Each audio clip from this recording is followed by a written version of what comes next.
It's an interesting assessment, an interesting accusation, because we know that the Samaritans did have the Torah.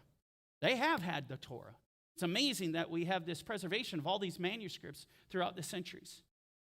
But in the first centuries, they were called corrupters of the Torah. And one thing I want to add here is so important.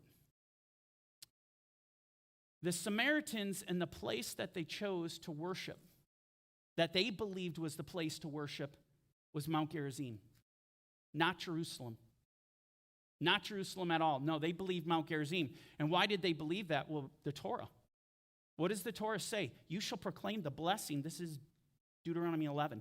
Proclaim the blessing upon Mount Gerizim. And don't just proclaim the blessing. When you get there, you proclaim blessings from there.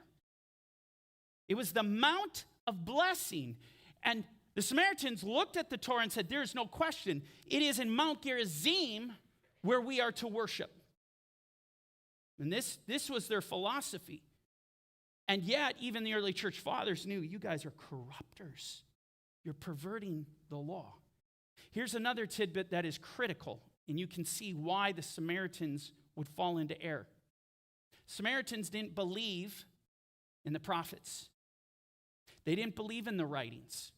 They don't believe in everything past Deuteronomy that you and I have in our Bibles today in what we call the Tanakh or the Old Testament.